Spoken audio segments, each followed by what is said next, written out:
Hello everyone, it's me Uncle John. Today I am going to read the S5 5079 Little House on the Prairie. Summertime on the Prairie. Chapter 6. Summer had come to the prairie. The air was still and warm. One evening, Laura and Pa were sitting outside under the big moon while Pa played his fiddle. Everything was so beautiful. Laura wanted it to stay that way forever. Suddenly she heard a strange, low sound far away. What's that? She asked. Pa listened. Cattle, he said. Must be the cattle herds going north. They listened together, and Laura thought she could hear a song. Is that singing, Pa? She asked. Yes, Pa said. The cowboys are singing to their cattle. It's time for them to sleep, and you too. The next morning, when Laura ran out of the house, two strange men were sitting on horses by the stable. They were talking to Pa. They were as red-brown as Indians. They wore big white hats and cowboy boots. The handkerchiefs were tied around their necks.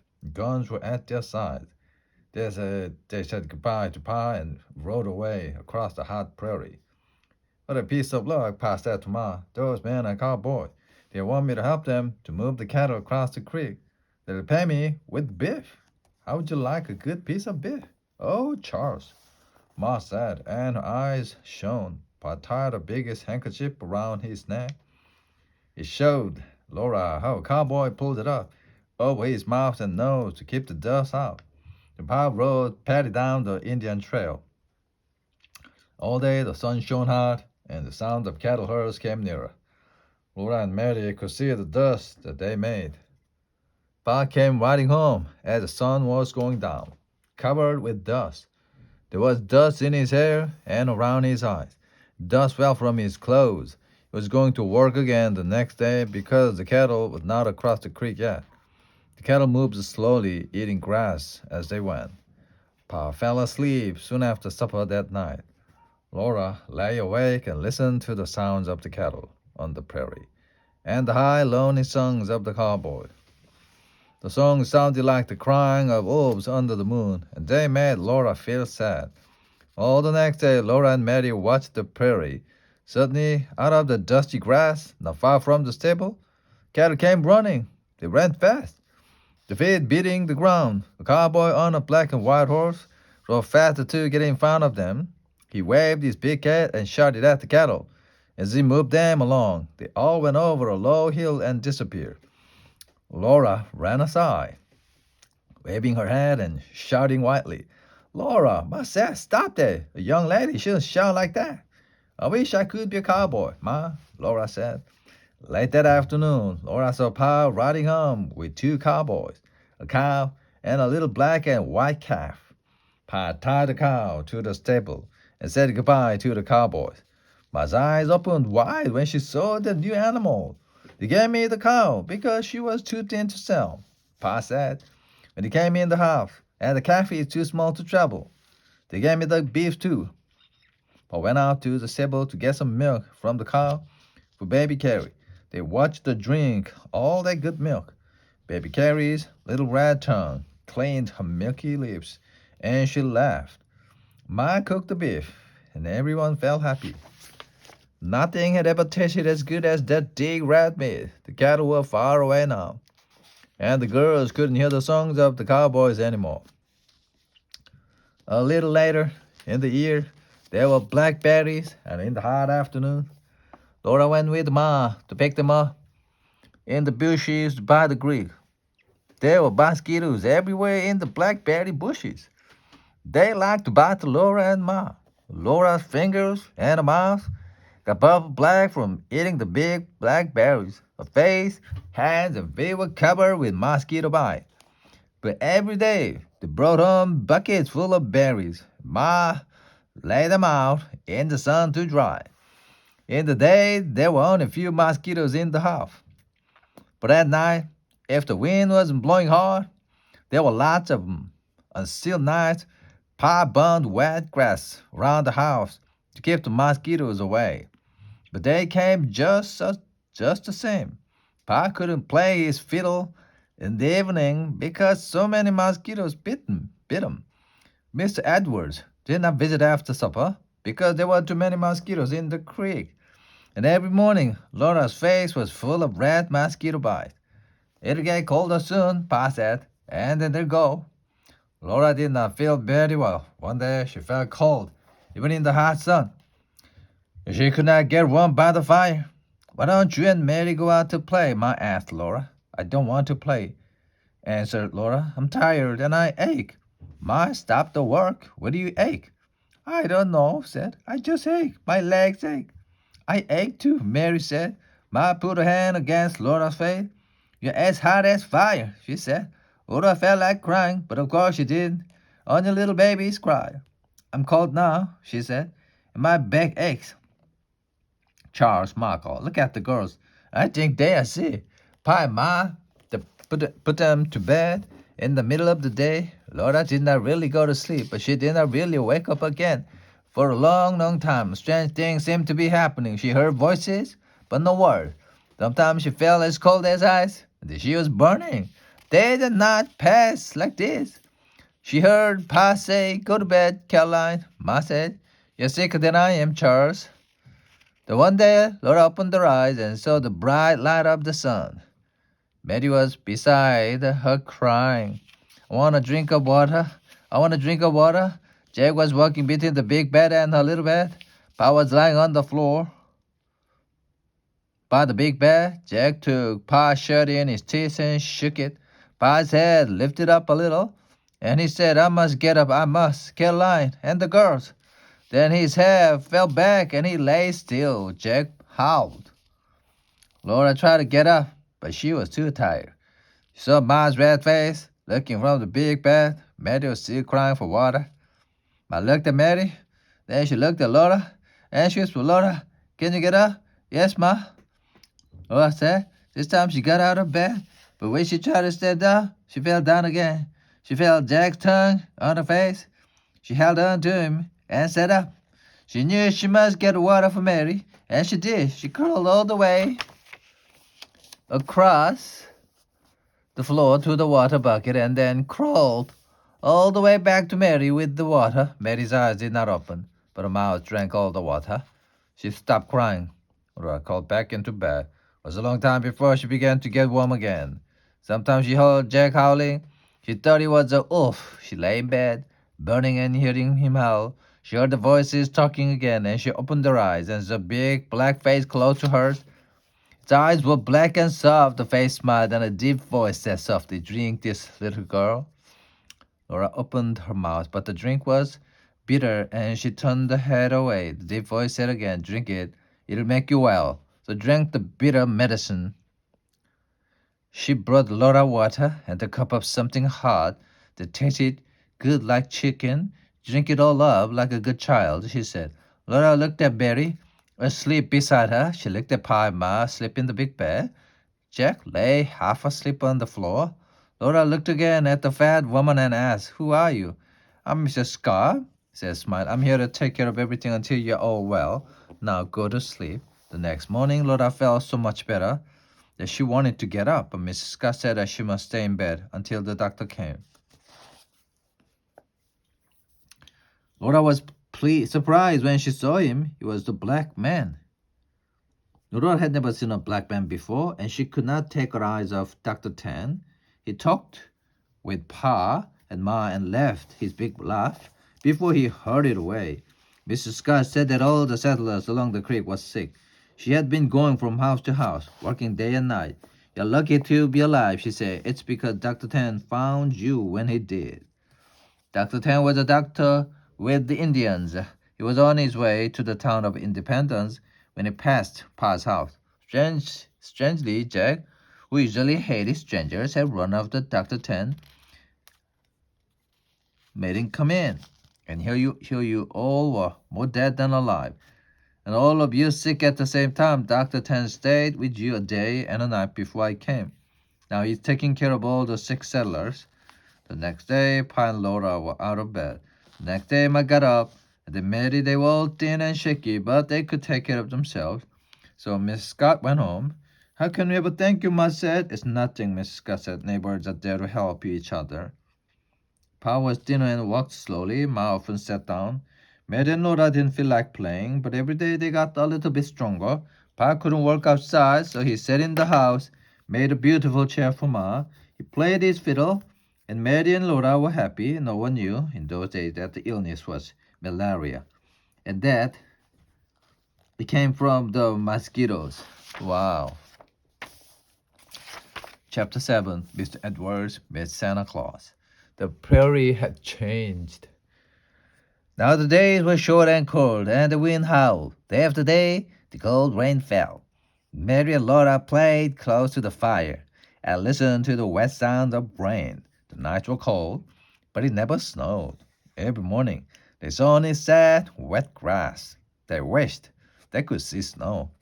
Laura was worried because Christmas was near, and Santa Claus could not travel without snow. Mary thought that, with or without snow, perhaps Santa Claus couldn't find them. So far away in Indian territory. What day is it? The girls asked Ma. How many more days until Christmas? They counted the days until there was only one more day to go. Rain was still falling that morning. Perhaps there won't be Christmas this year, Laura said. Still, she went on hoping. But when Ma opened the door to let in some air, Laura heard the noise of the creek. She knew there was not going to be Christmas that year. The creek was full and loading with water. Santa Claus couldn't possibly cross it. Pa came in, bringing a big fat turkey. How's that for the Christmas dinner? He asked. Pa, is the water in the creek going down? Mary asked. No, Mary. The water is moving fast. It'll be too dangerous for Mr. Edwards to try to cross it now. Pa replied. Mr. Edwards was invited to eat Christmas dinner with them, but now it looked impossible. No, Pa said. I don't think Edwards will be here tomorrow. Then Santa Claus can't come either, said Mary. It's too bad, Ma. But I know he hasn't forgotten you girls. He'll come next year, I'm sure. Still, Laura and Mary were not happy. It didn't seem at all like Christmas. Even Pa didn't want to play his fiddle. After a long while, Ma suddenly stood up. I'm gonna put up your stockings, girls, she said. Perhaps something will happen. Laura's heart jumped, but then she remembered the roaring creek and felt sad. She and Mary watched Ma put the stockings over the fireplace. Now go to sleep, Ma said, kissing them as they lay in their beds. Morning will come, quicker, if you're asleep. Then Laura heard Jack growl and someone crying. Ingalls, Ingalls! When Pa opened the door, Laura said that it was morning. Edwards, come in, man. What's happened? Come sit by the fire, Pa said. Mr. Edwards was just shaking with cold. I swam across the creek. He said I carried my clothes on my head, but I'll be all right as soon as I get one. It was too dangerous, Edwards. We're happy you're here, but it was too dangerous for a Christmas dinner. You little ones needed a Christmas, Mr. Edwards replied. I had the presents from Independence, so no creek could stop me. Laura sat straight up in bed. Did you see Santa Claus in Independence? She shouted. I sure did. Where, when? What did it look like? Did he really give you something for us? Mary and Laura cried. Wait a minute, Mr. Edwards cried. I put Santa presents in a stocking, girl, said Ma. Like Santa usually does. You mustn't look. They tried not to look at mine, Mr. Edwards answered. Oh, the question. When he saw the creek was so full, he said he knew Santa Claus couldn't get across it. But you did, said Laura. Yes, but I'm young. Santa Claus is too old and fat. I knew that Santa Claus could only get as far south as Independence, so I walked to the Independence, met Santa coming up the street, and the first thing he said to me was, Hello, Edwards. How did he know you? Asked Laura. Santa Claus knows everybody, said Miss Edwards. And he said he knew two little girls named Mary and Laura who live by the Verdigris River. He asked me to bring a presents for him this year because with the water so high, he couldn't cross the creek himself. So here I am, sent by Santa Claus. Laura and Mary were silent a minute, thinking about that. Then Ma said, You may look now, girls. Something was just shining bright in the top of Laura's stocking. So jumped out of bed, so did Mary, but Laura beat her to the fireplace, and the shining thing was a bright new tin cup. Mary had one just like it. These new tin cups When they were Betty-O, now they each had a cup to drink from. Laura jumped up and down and shouted and laughed, but Mary stood still and looked with bright eyes at her own tin cup. Oh boy. Then they reached into stockings again, and they pulled out 2 long sticks of red and white candy. They looked and looked at the beautiful candy. Laura put her tongue on the candy just to taste it, but Mary only looked at hers. Those stockings were not empty yet. They each pulled out a little cake shaped like a heart.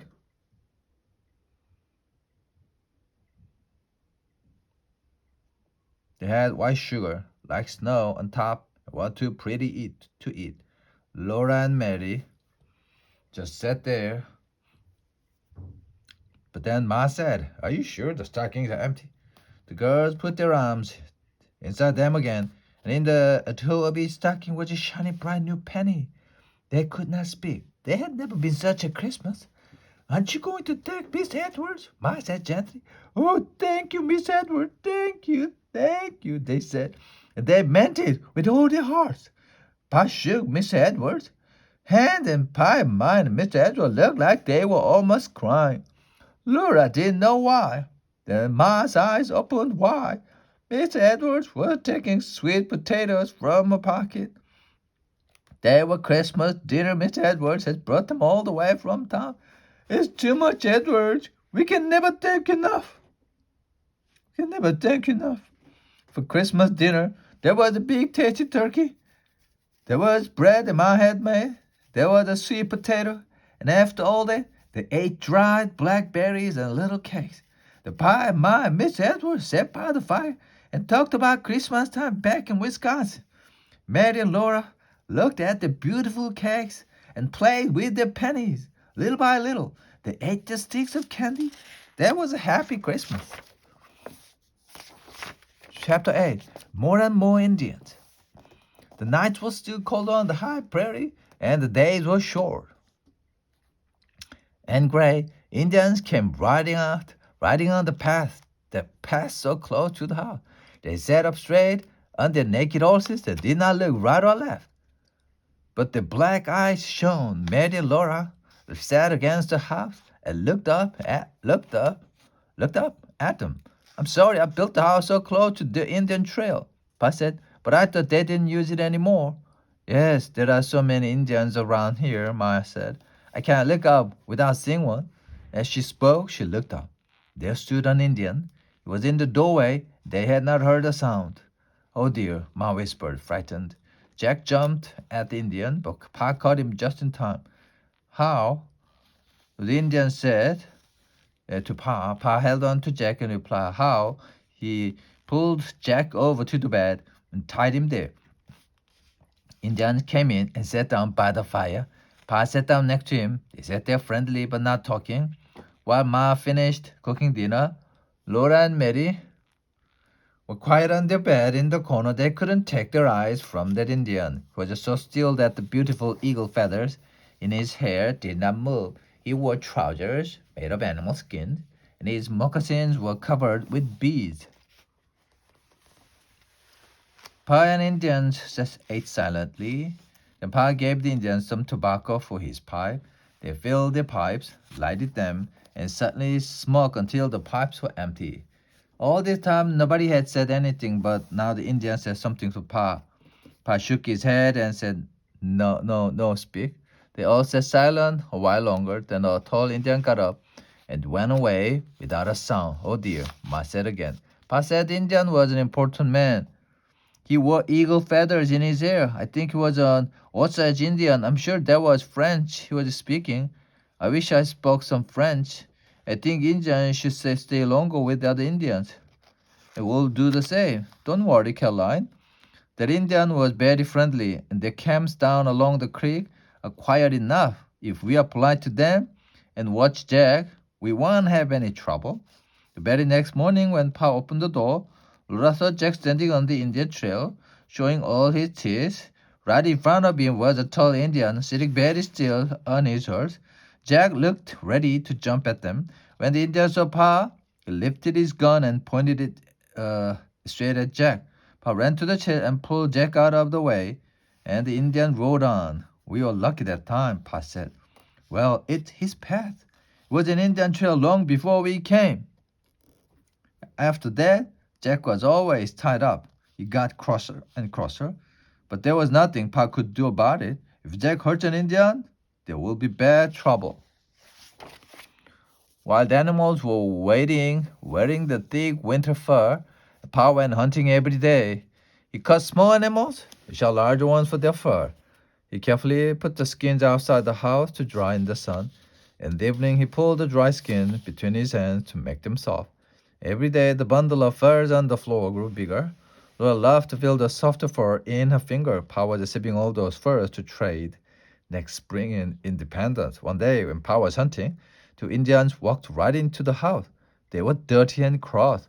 One of them looked at all the things in Ma's cupboard, took all the cornbread. The other two Pa's tobacco. Then one of them picked up the bundle of furs. Ma held baby Carrie in her arms. Mary and Laura stood close to her. They looked at that Indian taking all Pa's furs, but they couldn't do anything to stop him. The Indian carried the furs as far as the door. Then the other Indian said something to him in an angry voice, and he dropped the bundle. They finally went away. Ma sat down and pulled Mary and Laura close to her. Laura felt Ma's heart beating. Well, said Ma, smile. I'm thankful they didn't take the plow and seed. Laura was surprised. She asked, what plow? Your Pa is going to trade the bundle of furs for a plow and lots of different seeds in the spring. When Pa came home, they told him about those Indians, and he looked serious. But all is well that ends well, he said. And soon all the Indians here will move west. Why do they go west? Laura asked. When white settlers arrive in a place, the Indians have to move away from there. But why? The government makes them, Laura, Pa said. That's why we are here. Lots of white people are going to come and live here. We came first to choose the best land. Now do you understand? Yes, Pa. But Pa, I thought this was Indian territory. Won't the Indians be angry if they have to?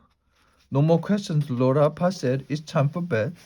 Winter ended at last. The wind was softer, and the terrible cold was gone. One day, Pa said it was time to take his fur to Independence, Ma said. But the Indians are so near. They're very friendly. I often meet them when I'm hunting in the forest. You needn't be afraid of them. No, Ma. But Laura knew that Ma was afraid of Indians. You must go, Charles, she said. We must have a plow and seeds, and you'll be back soon. Next morning, before the sun came up, Pa got the horses ready, put the furs into the wagon, and drove away. Laura and Mary counted the long, empty days. 1, 2, 3, 4, and still Pa hadn't come home. Ma said it was taking him a long time to trade his furs in town. In the afternoon of the 5th day, Laura and Mary were playing a game outside.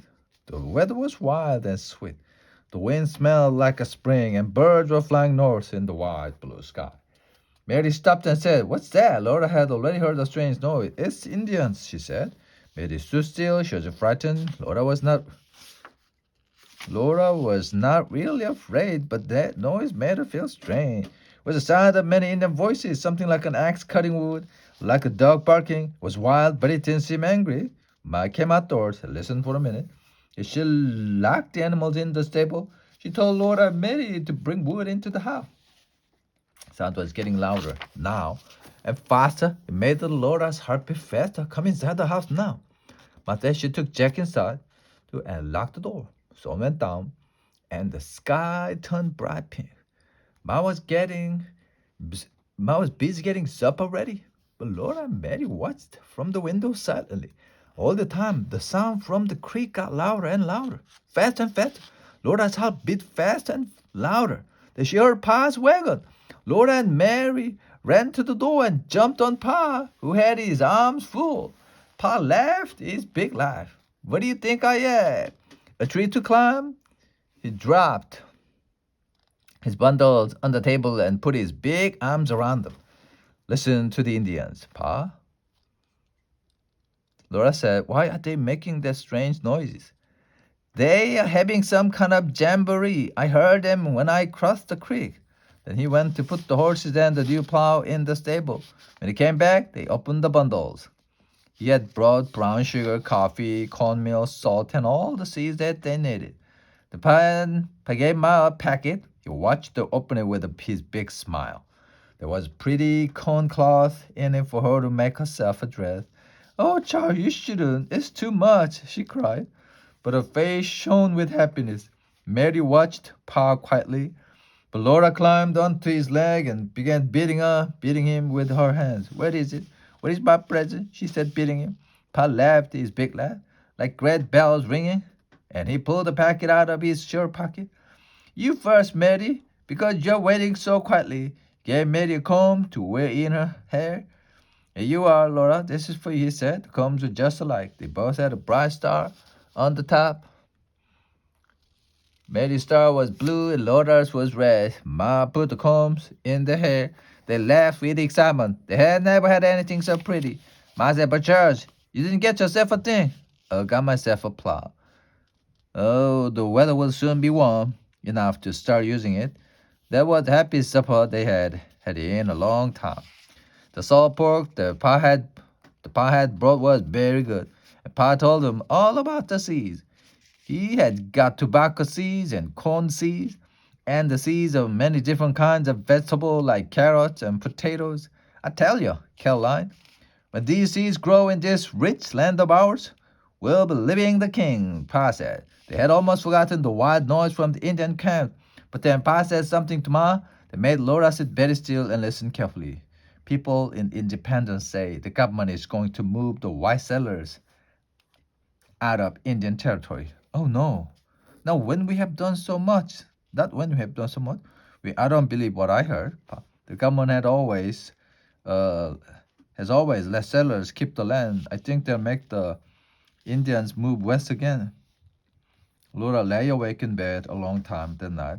She could still hear the noise of the wild jamboree in the Indian camp. Their fierce cries were carried on the screaming wind. They made her heart beat faster and faster and faster. Chapter 9, Prairie Fire.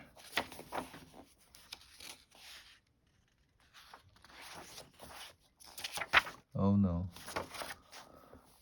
Spring had come. The warm wind smelled exciting, and the outdoors was large and bright and sweet. Big white clouds were high up in the sky, and you could see the shadows over the prairie. Pa was working hard, getting ready to plant potatoes. Pat and Patty were working hard, too, pulling the heavy plow. The plow was breaking up the grassy earth and turning it over. Pa liked the land because it was so rich. There wasn't a tree or stone in it. Now many Indians came riding along the Indian trail. Indians were everywhere. Laura could hear the guns in the creeks. When they were hunting, Indians often came to the house. Some of them were very friendly and some were not. All of them wanted food and tobacco, and Ma gave them what they wanted. But most of the food in the house was hidden.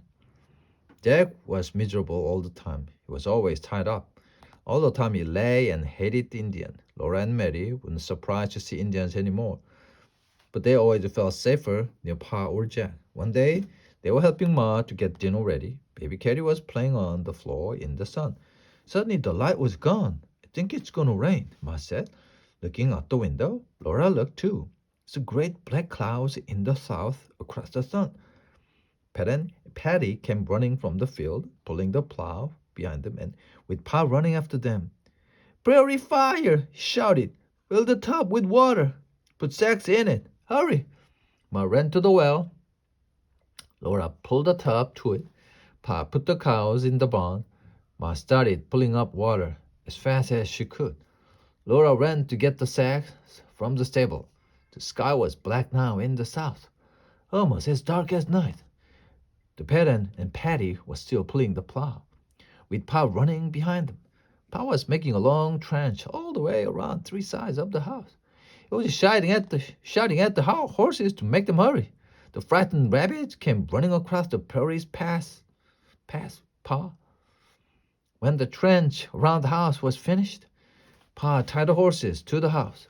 The tub was full of water. Laura and Ma pushed the sacks into the water, made them very wet. Hurry, Caroline, Pa shouted. The fire's coming faster than a horse can run.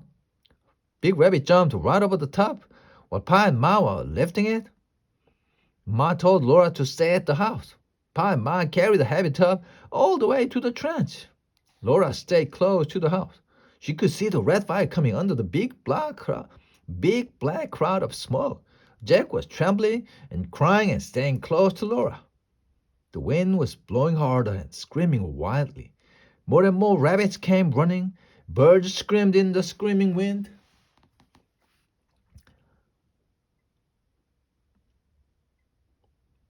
All the wild things on the prairie ran or jumped or flew as fast as they could go down to the creek. Pa was going along the trench, making a small fire in the grass on the other side of it. Ma followed him with a wet sack, beating violently at the small fire when it crossed to her side of the trench. So Pa's small fire was burning along the other side of the trench, all around the house. He and Ma fought it when it crossed the trench to their side. They beat it with the wet sacks and did not let it come toward the house. The big prairie fire was roaring now, roaring louder and louder in the screaming wind.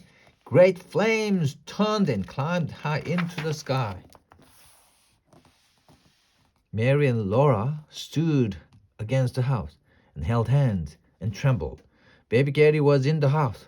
Laura wanted to do something, but inside her head, it was roaring like the fire. Her body shook. The smoke burned her nose, and her red eyes couldn't stop crying. Jack howled. The orange and yellow flames were coming faster than horses can run. The terrible light danced over everything. Pa's small fire burned slowly, moving away from the house. Slowly, it went to meet the big wall of fire, and suddenly the big fire ate the little fire. The wind screamed louder, and the flames climbed all the way to the sky. Fire was all around the house, and suddenly it was all over. The fire roared past the house and was gone. Pa and Ma were beating little fires that burned here and there around the house. When those fires were out, Ma came to the house to wash. Her skin was black with smoke, and she was trembling. Don't worry, girls. Pa's little fire saved us. And all is well that ends well. The air smelled of burned grass. Smoke was blowing in the wind. The wind prairie was black, all the way to the line where the sky began. Everything felt different and miserable. But Pa and Ma were happy because the house was safe. The animals came out of the creek. The birds came flying. The rabbits jumped slowly and licked. And the prairie chickens came out walking. That night, Mr. Edwards and Mr. Scott came to see Pa. They were worried. Maybe the Indians started the fire to frighten us. Maybe they want all the white settlers to leave, Mr. Scott said. I don't believe it, said. The Indians have always burned the prairie to make the green grass grow more quickly, and it's easier for them to ride the horses in shorter grass. While they were talking, they could hear the drums. There were the beating in the camps and the shouts of the Indian. Laura said quietly, listening to the talk and to the Indian. There are too many Indians in those camps, said Mr. Edwards. I don't like it. The only good Indian is a dead Indian, Mr. Scott said. I don't know, Pa. I think the Indians are as good as anyone if they are left alone, but the government has moved them west so many times. Naturally, they hate white settlers, but they're afraid of the white soldiers. At Fort Dodge and Fort Gibson, I don't think they'll make any trouble. Why are so many of them in the camps? Asked Mr. Scott. They're just getting ready to hunt buffalo, Pa said. Well, Mr. Scott said slowly, I hope you're right, Ingalls. I really hope you're right. Chapter 10 Indian War Cry. The next day, Pa worked in the field, getting ready to plant the seeds. He came in at noon, black from the burned prairie, but he was pleased. He didn't have to worry about the tall grass anymore. But he began to worry about the Indian. More and more of them were camping near the creek. Mary and Laura saw the smoke from the fires by day, and at night they heard fierce shout. When shadows began to fall on the prairie and the wind was quiet, the noises from the Indian camps grew louder and wilder. Pa shut the horses and cows in the stable and brought Jack into the house. No one could go outdoors until morning. In her sleep, Laura heard the wild noises and beating drums. One night, Pa set fire to the fireplace, making the bullet. Laura and Mary lay awake and watched him. Why are you doing that, Pa? I have nothing better to do. But Laura knew he was tired from working in the field and wanted to sleep. No more Indians came to the house. Mary did not want to go out of the house anymore, so Laura had to play outside by herself. But she felt strange there. The prairie didn't feel safe anymore. Mr. Scott and Mr. Edwards, with their guns, came and talked to Pa in the field one day. At dinner, Pa told Ma that some of the settlers were talking about building a stockade.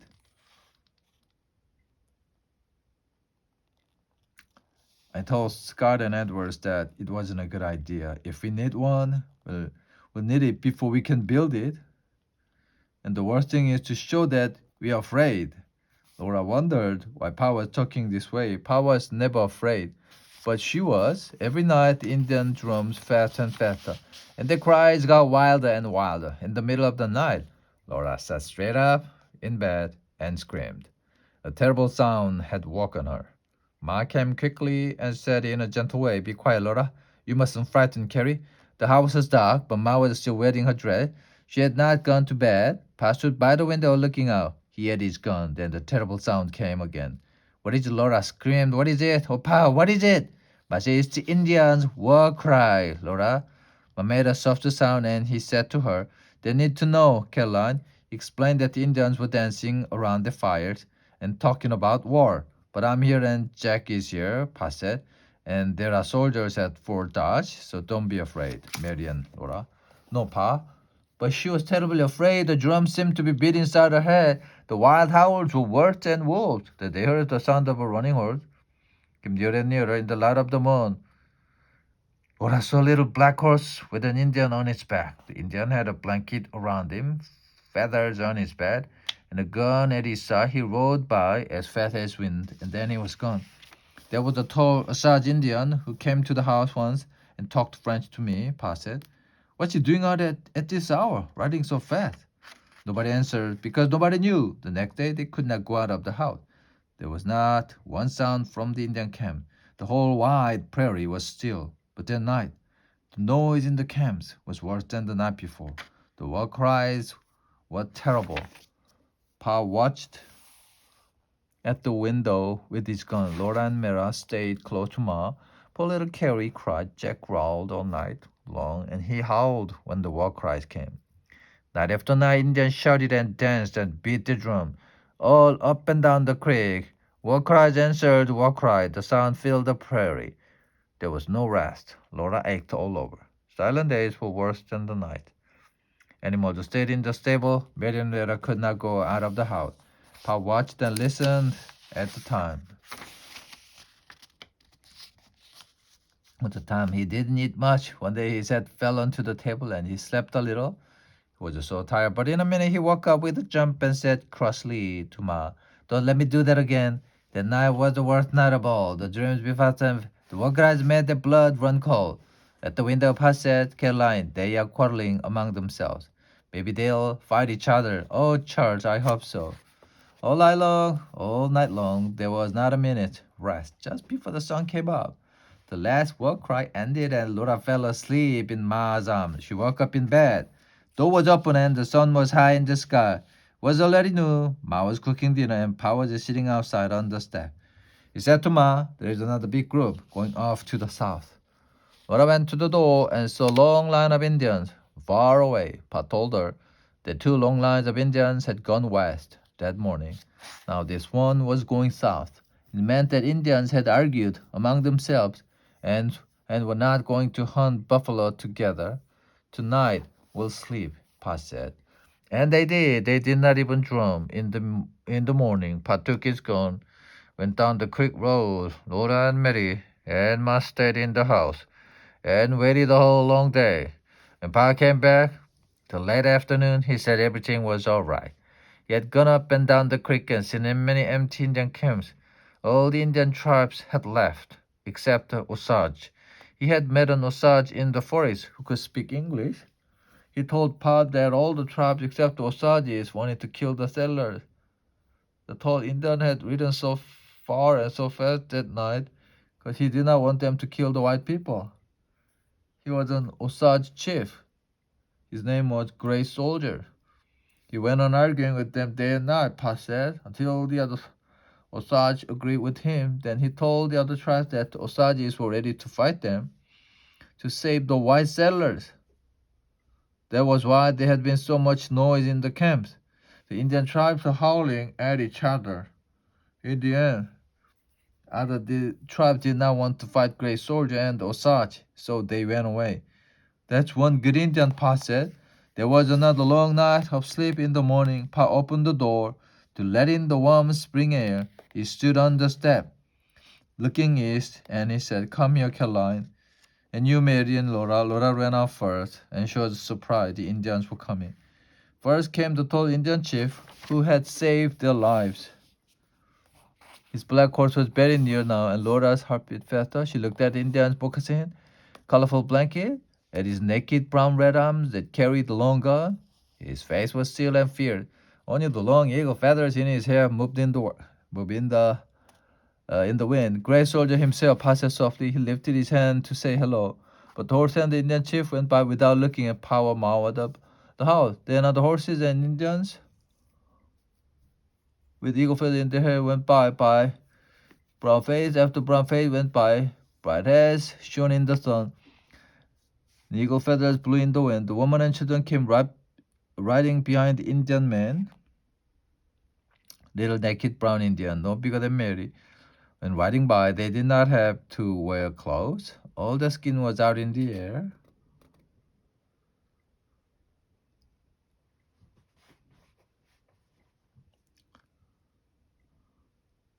All the skin was out in the air. The straight black hair blew in the wind, and the black eyes shone with happiness. Laura looked and looked at the Indian children. They looked at her. She had a sudden wish to be a little Indian girl, to ride naked in the wind and the sun. Then Indian mothers came riding by with babies in baskets at the sides of their horses. Laura looked straight into the bright eyes of one little baby. Its eyes were black as a night when no stars shine. "Pa, get me that little Indian baby." "Be quiet, Laura." The baby's head turned and its eyes looked into Laura's eyes. "Oh, I want it. I want it. It wants to stay with us. With me, please, Pa, please. Quiet, Laura. The Indian woman wants to keep a baby." The Laura began to cry. Little Papoose was gone. She was never going to see it again. "I've never heard of such a thing. Why do you want an Indian baby of all things? Its eyes are so black." She could not say what she meant. No one was hungry for dinner. Pa and Ma and Mary. Laura stepped by the door and looked at the long line of Indians until nothing was left but silence and emptiness. All the world seemed very quiet and lonely. One morning, the whole prairie was green. Pa hurried into the field with the horses and his plow. Mary and Laura helped Ma plant the seeds for the vegetable. They were also happy because spring had come. Soon, we'll have vegetables to eat. We'll live like the kings, Pa said. One day, Mary and Laura were washing dishes in the house. They heard Pa's voice, loud and angry. They looked at and saw Mr. Edwards and Mr. Scott in the field with Pa. "No, Scott, I won't stay here until the soldiers take me away like a criminal. The government in Washington told us it was all right to build our houses here. But if now they want us to go, we'll go. We won't wait for the soldiers to make us leave. We're going now." "What's the matter, Charles?" "Where are we going?" Ma asked. "I don't know, Caroline, but we're going. We're leaving here," Pa said. Scott and Edwards say the government is sending soldiers to make the settlers leave Indian territory. His face was very red and his eyes were like blue fire. Laura was frightened. She had never seen Pa look like that. "I'm going too. Take the cow and the calf," Pa said to Mr. Scott. "You've been a good neighbor, and I'm sorry to leave you, but we're going in the morning." After Mr. Scott left with the animal, Mr. Edwards and Pa shook hands and said goodbye. Then he shook hands with Ma and said, "Goodbye, Mrs. Ingalls. I'll never forget how kind you were to me." Mary said politely, "Goodbye, Mr. Edwards." But Laura forgot to be polite. "Mr. Edwards, please don't go away. Mr. Edwards, thank you. For going all the way to Independence to find Santa Claus for us." Mr. Edwards' eyes shone very bright, and he went away without saying another word. Pa began to put the canvas cover on the wagon, and Laura and Debbie knew it was true. They really were going away. Everyone was quiet that night. Ma looked sad and It said gently, "A year gone." Papa answered with a smile, "What a year! We have all the time in the world." The next morning, Pa and Ma packed the wagon. First, Ma laid two beds across the back of the wagon. She and Pa packed the clothes, the food, and the dishes. The only thing they could not take was the plow. Laura and Mary climbed into the wagon and sat on the bed in the back. Ma put baby Katie between them. Ma climbed to her place on the seat. Then suddenly Laura wanted to see the house again. So Pa opened the back of the wagon cover. Mary and Laura looked out at the little log house. Pa climbed to his place beside Ma and took the reins in his hand. Jack went under the wagon. Pat and Patty walked away from the little house on the prairie.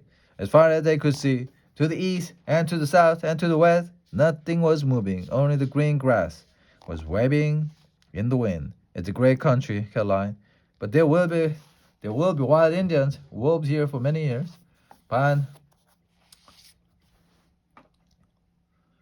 and Ma was still and silent. Mary and Laura were quiet too, but Laura felt all excited inside. You never know what will happen next, nor where you will be tomorrow when you're traveling in a covered wagon.